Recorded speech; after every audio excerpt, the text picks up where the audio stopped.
Assalamualaikum warahmatullahi wabarakatuh. Kami dari kelompok 2 akan menjelaskan mengenai mendidik generasi Z dan generasi Alpha. Sebelumnya, perkenalkan nama saya Nidia Zulfahani dengan NIM 22101162200026 dan teman saya yang ada di sebelah sini. Perkenalkan, nama saya Anwar Kamil Effendi dengan nomor induk mahasiswa 22101162100004. Perkenalkan, nama saya Mahdiati dengan nomor induk mahasiswa 22101163200005. Perkenalkan, nama saya Muhammad Ehsan Hadi dengan NIM 22101163100008. Perkenalkan, nama saya Rina Agustina dengan nomor induk mahasiswa 22101162200012. Jadi, dari materi ini kami akan menjelaskan beberapa hal. Yang pertama, apa itu Gen Z dan Gen Alpha. Yang kedua, apa itu teknologi. Yang ketiga, mengapa Gen Z dan Alpha sudah terbiasa dengan teknologi sejak lahir. Yang keempat, apa peran pendidikan Indonesia terhadap Gen Z dan Alpha, serta bagaimana cara menghadapi Gen Z dan Alpha. Yang kelima, apa dampak dari penggunaan teknologi dalam pendidikan dalam era Gen Z dan Alpha. Nah, yang pertama, saya akan menjelaskan soal hakikat generasi Z dan generasi Alpha. Generasi Z adalah anak-anak yang lahir antara tahun 1995 hingga tahun 2010. Kaum Katrina pada 2017, Eksekutif Direktur Head of Watch Business Nielsen Indonesia mengatakan bahwa generasi Z merupakan generasi asli digital pertama. Gen Z disebut juga digital natives atau yaitu mereka yang sejak kecil sudah hidup bersanding dengan teknologi digital. Anak-anak Gen Z saat ini sedang duduk di kelas 3 SD sampai lulus kuliah atau baru masuk dunia kerja. Sebagian besar dari mereka masih menempuh studi di sekolah formal. Media sosial atau sosmed adalah media komunikasi masa kini yang banyak dimiliki dan digunakan oleh generasi Z sebagai media komunikasi di dunia maya. Generasi Z sangat akrab dengan penggunaan internet dalam kehidupan sehari-hari. Di tahun awal kehidupan generasi Z, mereka sudah disambut dengan keberadaan smartphone, desktop, laptop, tablet, dan TV sebagai bagian dari revolusi digital. Para generasi Z dapat menghabiskan waktu berjam-jam dalam satu hari menggunakan media sosial tersebut seperti Instagram, YouTube, Facebook, WhatsApp, TikTok. Artinya, media sosial merupakan media komunikasi yang dekat dengan kehidupan generasi Z. Menurut Han dan Basal pada 2018 dan Helaluddin pada 2019 di halaman 35 menjabarkan bahwa generasi Z sebagai generasi yang bertumbuh di zaman internet dan jaringan di seluruh dunia. Generasi Z ini dicirikan dengan fenomena 5,1 miliar pencari informasi di Google per hari, 4 miliar penonton YouTube, lebih dari 1 miliar pengguna akun Facebook di seluruh dunia, dan lebih dari 1 miliar pengguna aplikasi musik iTunes.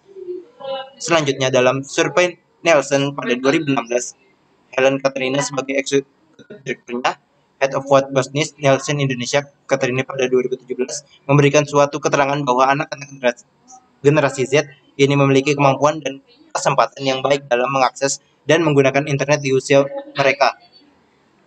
Saat ini, 62% remaja dan 49% anak-anak mengakses internet di rumah dengan kepemilikan ponsel cerdas yang tinggi. Akses internet melalui ponsel cerdas pun dilakukan oleh 4 dari 5 remaja dan 7 dari 10 anak. Selain untuk mengakses internet dan berkirim pesan, Gen Z juga memanfaatkan teknologi ponsel cerdas untuk memotret, mendengarkan musik, dan bermain game. Generasi Z juga cenderung toleran dengan perbedaan kultur dan peduli dengan lingkungan di dunia maya. Selain nama generasi Z, untuk mereka yang lahir antara 1995 sampai 2010-an, banyak pihak yang mengusulkan nama lain selain nama tersebut, seperti I Generation, Gen Tech, Gen Y, Homeland Generation, Next Gen, dan Digital Natives. Hal tersebut tidak mengherankan karena pengusulan tersebut berdasarkan keadaan ketika mereka lahir dan gaya hidup dari generasi Z itu sendiri. Sedangkan generasi Alpha adalah anak-anak generasi milenial yang lahir setelah tahun 2010. Mereka merupakan generasi yang paling akrab dengan internet sepanjang masa. Generasi yang paling akrab dengan teknologi digital dan generasi yang diklaim paling cerdas dibanding generasi-generasi sebelumnya. Generasi Alpha sendiri memiliki kelebihan kemampuan mengaplikasikan semua kegiatan dalam satu waktu.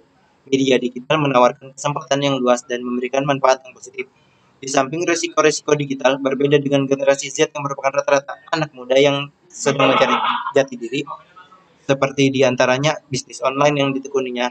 Kelemahan anak-anak generasi Alpha, mereka selalu menginginkan segala sesuatu secara cepat dan instan tanpa bertele-tele. Selain itu, mereka cenderung kurang berkomunikasi secara verbal, cenderung egois, sentris, dan individualis. Mereka juga dinilai memiliki kekurangan seperti bosi,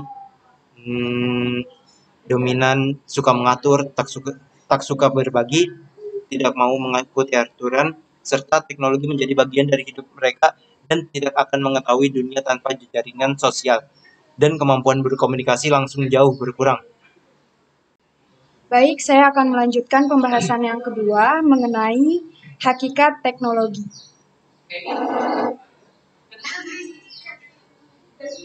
Jadi, hakikat teknologi, fenomena generasi Z dan Alpha di tengah kemajuan teknologi informasi perlu disikapi dan direspon oleh dunia pendidikan. Sebab konsep pendidikan yang diterapkan pada generasi milenial diprediksi tidak lagi cocok mengingat karakteristik generasi Z dan Alpha yang sangat berbeda. Generasi pemuda yang mendominasi populasi di Indonesia saat ini mesti mengambil peran sentral dalam menghadapi era milenial. Oleh karena itu, pembelajaran mungkin perlu disesuaikan atau dikolaborasikan dengan kebutuhan peserta didik yang akan mereka hadapi dalam tahun-tahun mendatang. Seperti halnya perlu mengetahui terlebih dahulu paradigma pembelajaran baru untuk melakukan inovasi pembelajaran yang bisa saja arahnya menuju paradigma digital. Dengan demikian, perlu diketahui paradigma belajar yang tepat bagi generasi Z dan generasi Alpha yang sekarang sedang duduk di bangku sekolah. Telah diungkapkan bahwa kemajuan di bidang teknologi massa sangat berpengaruh terhadap pendidikan. Dengan kata lain, melalui media massa dapat berlangsung proses pendidikan, baik tayangan-tayangan yang berbentuk informasi ataupun tayangan yang bersifat hiburan juga mempunyai nilai-nilai pendidikan. Bagaimanapun, media massa mempunyai fungsi penting dalam hal pendidikan. Media massa mempunyai beberapa kelebihan dibandingkan dengan belajar dalam kelas. Sebab, dalam kelas, belajar berlangsung secara disadari, diperintah, dan diuji. Tetapi, melalui media massa, belajar terjadi secara tidak sadar, tanpa paksaan atau perintah orang lain dan tidak ada tekanan untuk ulangan atau ujian. Peningkatan pendidikan sangat membutuhkan bantuan hasil-hasil teknologi tidak hanya yang bersifat hardware, tetapi juga membutuhkan bantuan penggunaan hasil pengembangan teknologi yang bersifat software. Sudah tentu penggunaan alat-alat hasil industri maju dalam bidang pendidikan menuntut pengetahuan dan kecakapan guru-gurunya. Hal itu berkenaan dengan segi software sebagai hasil pengembangan teknologi. Penggunaan alat-alat belajar yang modern dalam pendidikan akan mempengaruhi proses belajar. Dengan demikian, alat-alat belajar yang modern akan membuat anak-anak lebih aktif lagi dalam belajar. Aktivitas belajar anak akan bergantung pada metode belajar mengajar yang digunakan. Anak akan lebih aktif dibandingkan dengan hanya menggunakan kapur dan papan tulis saja. Ada segi lain mengenai hubungan antara pendidikan dengan perkembangan teknologi dalam industri. Perkembangan teknologi industri menuntut peningkatan penguasaan pengetahuan, kemampuan, dan keterampilan sumber daya manusianya. Hal itu berarti membuka pekerjaan baru dan juga menuntut keahlian baru yang harus dipersiapkan dalam pendidikan. Adanya teknologi modern menumbuhkan berbagai industri-industri yang menggunakan teknologi maju tersebut. Masuknya kebudayaan luar memang tidak mengalami hambatan, sejauh tidak bertentangan dengan kebutuhan pertumbuhan bangsa kita. Meskipun demikian, teknologi modern dan teknologi modern dan unsur-unsur kebudayaan asing lainnya memang telah menimbulkan kemajuan di satu pihak, tetapi di pihak lain juga dapat mengundang berbagai masalah baru dalam bidang sosial ekonomi dan sosial budaya. Mempertimbangkan pendidikan anak-anak sama dengan mempersiapkan generasi yang akan datang. 4 pilar pendidikan sekarang dan masa depan yang dicanangkan oleh UNESCO yang perlu dikembangkan oleh lembaga pendidikan formal, yaitu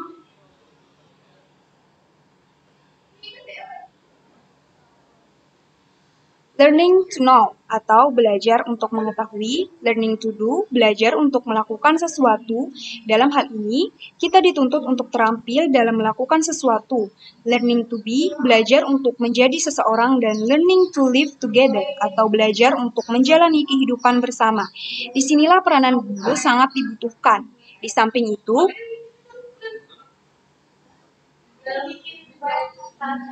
Global Digital Report tahun 2018 tersebut menakjubkan banyak orang. Beberapa variabel terkait penggunaan internet di Indonesia juga menarik perhatian. Pertama, dari sisi perangkat atau device yang digunakan untuk mengakses internet, dari 132 juta penduduk Indonesia penggunaan internet.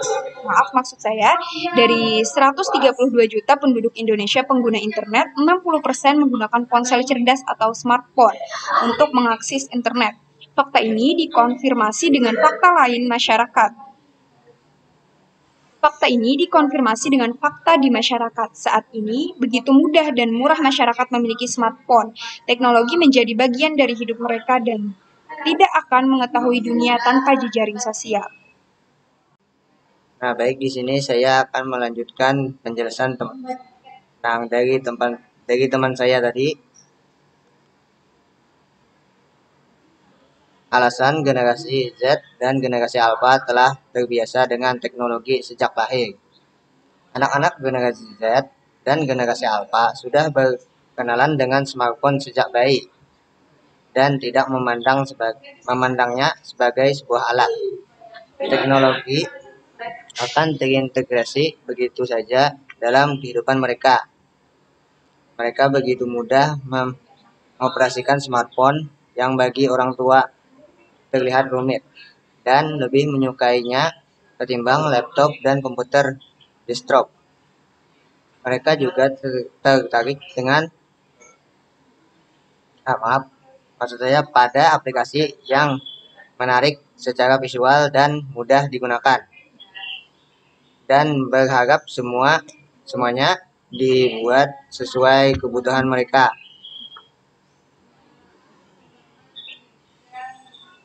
Berdasarkan data dan fakta tersebut, dapat disimpulkan bahwa betapa masifnya perkembangan teknologi digital di Indonesia. Meskipun survei yang dilakukan tidak menjangkau anak-anak usia dini, akan tetapi fakta masyarakat menunjukkan bahwa anak-anak sangat dekat dengan dunia digital.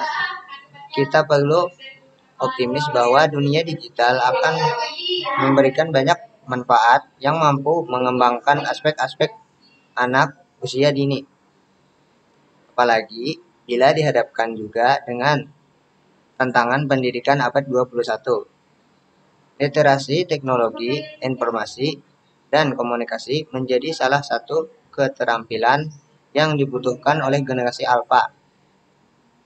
Mutu pendidikan dapat ditingkatkan dengan melakukan serangkaian pembenahan terhadap segala persoalan yang dihadapi. Pembenahan itu berupa pembenahan terhadap kelompok pakar, paguyuban mahasiswa, lembaga swadaya, perguruan tinggi, organisasi massa, organisasi politik, pusat penerbitan, studio radio atau TV, media massa atau cetak, media sosial, situs internet, dan sanggar belajar. Baik, selanjutnya adalah peran pendidikan Indonesia dan cara menghadapi generasi Z dan generasi Alpha. Melihat kelebihan dan kelemahan generasi Alpha, maka guru harus menyadari perannya sebagai garda terdepan dalam sistem pendidikan Indonesia. Pendidikan juga mendapat pengaruh yang cukup besar dari ilmu dan teknologi. Pendidikan sangat erat hubungannya dengan kehidupan sosial, sebab pendidikan merupakan salah satu aspek sosial. Pendidikan tidak terbatas pada pendidikan formal saja, melainkan juga pendidikan non-formal. Sebab pendidikan meliputi segala usaha sendiri atau usaha pihak luar untuk meningkatkan pengetahuan dan kecakapan, memperoleh keterampilan, dan membentuk sikap-sikap tertentu. Menjadi guru di abad 21 berbeda dengan guru di abad 20-an. Di era digital seperti sekarang ini, eksistensi guru tidak lagi dilihat dari karismanya saja. Oleh sebab itu, guru harus meningkatkan kompetensi agar mampu memahami berbagai perkembangan teknologi dan informasi serta pengaplikasiannya. Media pembelajaran memiliki dampak yang besar terhadap proses dan hasil pembelajaran. Dalam dunia digital saat ini, guru dapat menggunakan media sosial sebagai media pembelajaran. Hal tersebut berdasarkan kriteria-kriteria sebuah media pembelajaran yang disebutkan sebelumnya. Bagi generasi Z dan generasi Alpha yang hidupnya lekat dengan media sosial, pemanfaatannya sebagai media pembelajaran akan memberikan nilai dan motivasi berbeda. Lagi pula, media sosial dapat digunakan kapanpun dan dimanapun, membuat media sosial lebih fleksibel dan lebih mudah dalam pembelajaran terhadap peserta didik.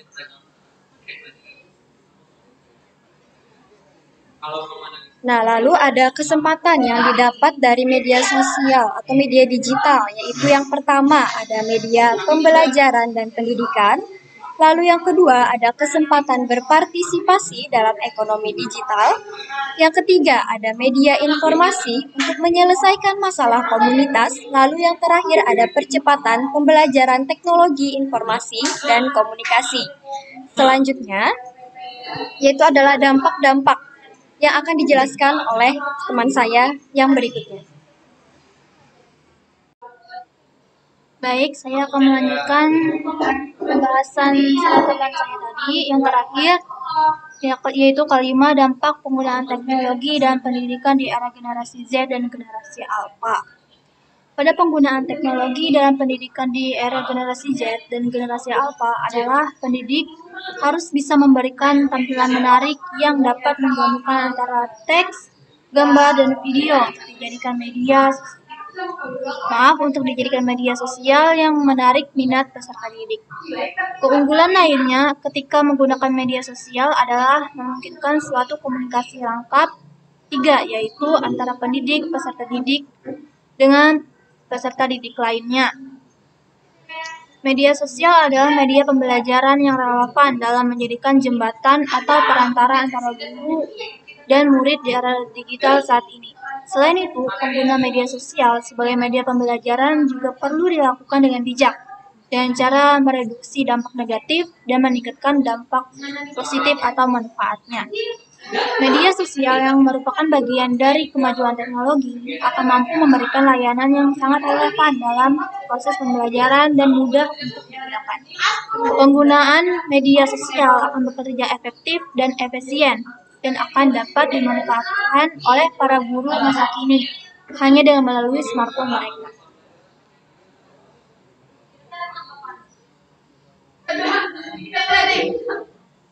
Selain memberikan berbagai macam keuntungan dan kesempatan, media digital memiliki resiko-resiko yang harus dihindari.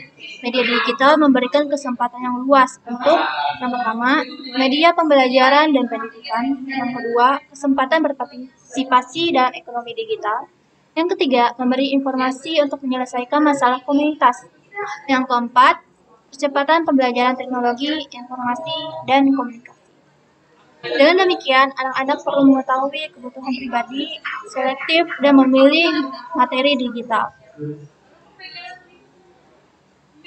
Dan mengerti penggunaan informasi.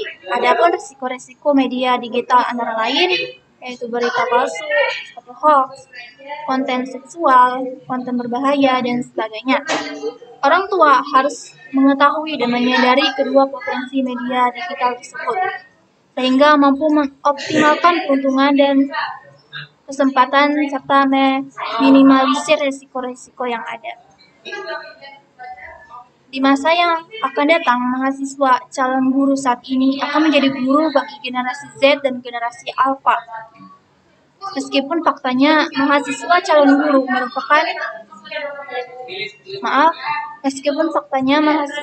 guru merupakan anggota Gen Z, namun selama ini mereka diajarkan oleh guru dosen atau pendidik dari generasi X dan generasi Y yang belum begitu melek teknologi, sehingga dalam pembelajaran pun jarang berinteraksi dengan teknologi.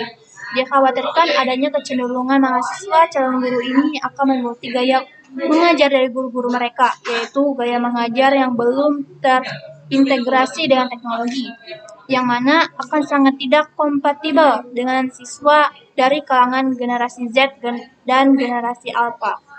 Oleh karena itu, perlu dilihat bagaimana model penerimaan teknologi oleh mahasiswa calon guru dan kesiapan mereka untuk menjadi guru bagi generasi Z dan generasi Alpha di masa yang akan datang. Mahasiswa calon guru adalah mahasiswa yang dipersiapkan untuk menjadi guru yang profesional di bidangnya. Menjadi guru yang profesional tidaklah mudah, butuh keterampilan mengajar dan banyak latihan mengasah kemampuan. Baik, begitu. Sekian penjelasan dari saya. Itu tadi penjelasan dari kelompok 2. Apabila ada yang ingin ditanyakan, silakan bertanya pada forum diskusi kelas selanjutnya. Mohon maaf apabila ada kekurangan atau kesalahan kata. Kami akhiri dengan wassalamualaikum warahmatullahi wabarakatuh.